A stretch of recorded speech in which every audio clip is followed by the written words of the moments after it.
Hello everyone, I welcome you all to the channel of city of high education. और आज हम सब किस बारे में बात करने वाले हैं। आज हम सब जो हमारी बिहीव क्लास 9th की इंग्लिश लिटरेचर की जो बिहीव बुक है, उसकी जो आपकी पहली पोएम है द रोड नॉट टेकन, उसके बारे में बात करने वाले हैं। हमारा फर्स्ट चैप्टर था द फन दे हैड, वो हम कवर अप कर चुके हैं। Now we all are going to talk about the road not taken. ये आपकी एक पोएम है। तो ये जो पोएम है ये एक बहुत वेल नोन पोएट ने लिखी है, जो कि है रॉबर्ट फ्रॉस्ट। रॉबर्ट फ्रॉस्ट एक अमेरिकन पोएट हैं जो सिंपली मतलब आसान सी भाषा में कोई चीज़ लिखते हैं, बट उस भाषा का वो भाषा जो आसान सी भाषा होती है वो बहुत कुछ कह जाती है। तो एक बहुत वेल नोन पोएम है जो चॉइसेस बनाने पे टिकी हुई है, और बताया गया है कि जो हमारी चॉइसेस होते हैं, जो हम डिसीजन लेते हैं अपनी लाइफ में, वो हमारी पूरी लाइफ को इफेक्ट करते हैं। Okay, let's start the poem. Poem का फर्स्ट पैरा देखते हैं, stanza first. Two roads diverged in a yellow board, and sorry I could not travel both. And be one traveler, long I stood, and looked down one as far as I could, to where it bent in the undergrowth. दो roads थी, दो road एक जगह से निकली हुई हैं।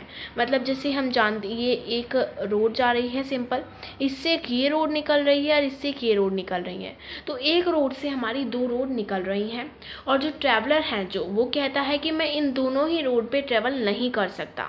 तो वो बहुत देर तक सोचता रहा ट्रैवलर कि कौन सी रोड पे मैं ट्रेवल करूं, कौन सा पाथ मैं चूज़ करूं। और वो देख रहा था दूर दूर तक इन दोनों रोड पे कोई नहीं था। वो सोच रहे थे कि अगर मैं इस रोड पे जाता हूँ तो ये कहाँ ख़त्म होगी, इस रोड पे जाता हूँ तो ये कहाँ ख़त्म होगी। और उनको पता चल रहा था कि ये रोड कहीं ख़त्म होने ही नहीं वाली हैं। तो वे कंफ्यूज हैं, जैसे हम अपनी लाइफ में कंफ्यूज रहते हैं कि हम कौन सी स्ट्रीम चूज़ करें 10th के बाद। हम सोचते हैं अगर हम साइंस चूज़ करते हैं PCM तो हम कहाँ जाके रुकेंगे, बायोलॉजी चूज़ करते हैं तो हम कहाँ जाके रुकेंगे। हम ये भी देखते हैं कि साइंस स्ट्रीम कितने बच्चे चूज़ करना है, बायोलॉजी स्ट्रीम कितने बच्चे चूज़ करें। तो इसी तरह ये बताया गया है, दो रोड निकली हुई है, ट्रैवलर सोच रहा है कि कौन सी रोड पे वो चले, और दोनों ही रोड बहुत दूर दूर तक जाएंगी। तो वो ट्रैवलर वो देख रहा होता है। Then took the other just as fair. अब जो ट्रैवलर होता है वो दूसरी रोड को चूज़ कर लेता है। क्यों चूज़ करता है? बस उसने सोचा चूज़ करने में क्या जा रहा है, बेग तो चूज़ करना ही था, तो उसने ये वाली रोड आप मान लीजिए चूज़ कर ली। और वो अपने दिल से आशा कर रहा होता है, होप कर रहा होता है कि जो उसका फ्यूचर होगा इस रोड पे वो अच्छा रहेगा। अब ये जो रोड थी इसने इसको क्यों चूज़ करा? क्योंकि ग्रासी थी और वांटेड वियर थी। अब मतलब ग्रासी और वांटेड वियर मतलब क्या है?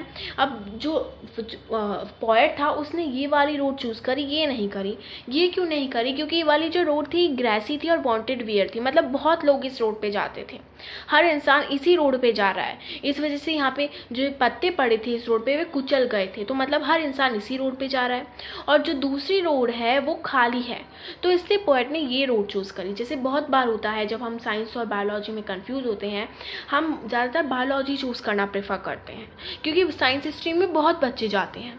तो उसी तरह जो पोएट था उसने भी सोचा कि इस वाली रोड पे तो सब जा रहे हैं, ये रोड चूज़ करता हूँ।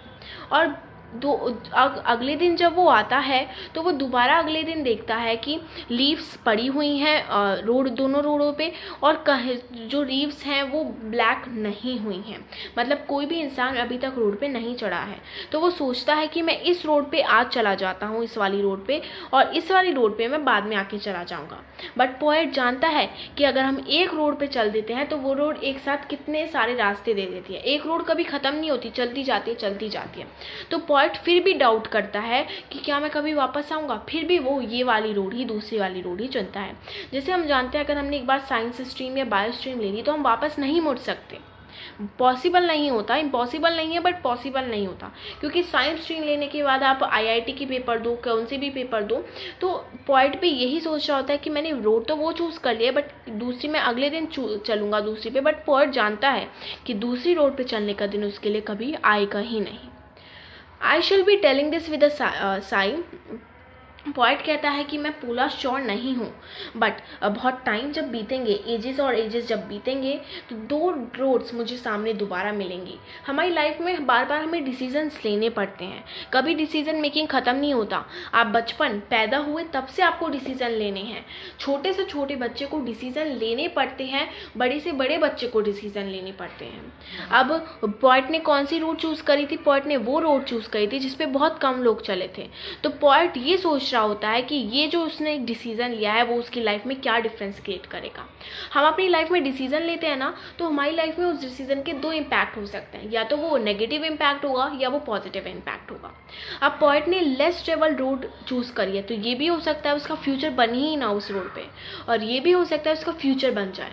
लाइक हम स्टीफन हॉकिंग ये जो थे हमारे साइंटिस्ट, इनके साथ भी ऐसे ही था। एल्बर्ट आइंस्टाइन सेम, उन्होंने एक लेस ट्रेवल्ड रोड को चूज़ किया था और उनका फ्यूचर बन गया। बट कुछ साइंटिस्ट रहते हैं जिन्होंने लेस ट्रेवल्ड रोड को चूज़ करा बट उनका फ्यूचर नहीं बन पाया। तो जब भी हम अपनी लाइफ में कोई भी डिसीज़न लेते हैं, हमें बहुत सोच समझ के लेना चाहिए। वैसे डिसीज़न आगे जाके कैसा हो सकता है वो नहीं पता, बट फिर भी हमें डिसीज़न अपनी स्ट्रेंथ पे लेना चाहिए कि हम उसके कैपेबल हैं।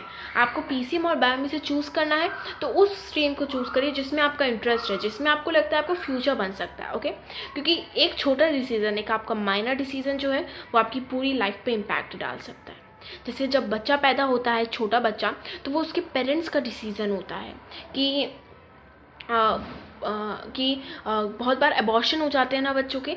सो बहुत बार अगर पेरेंट्स ने अबॉर्शन कराया, सो उसका मतलब है बच्चे की पूरी लाइफ ख़राब हो जाए, बच्चा आएगा ही नहीं लाइफ में। बट अगर उन्होंने नहीं कराया तो बच्चा एक नई ज़िंदगी जी सकता है। तो एक छोटा सा स्टेप बहुत बड़ा डिफरेंस क्रिएट करता है हमारी लाइफ में। सो ये स्टोरी थी आपकी द रोड नॉट टेकन, ये पोएम इतनी ही थी। आई होप आप सबको अच्छी लगी होगी। Thank you very much and don't forget to like and subscribe.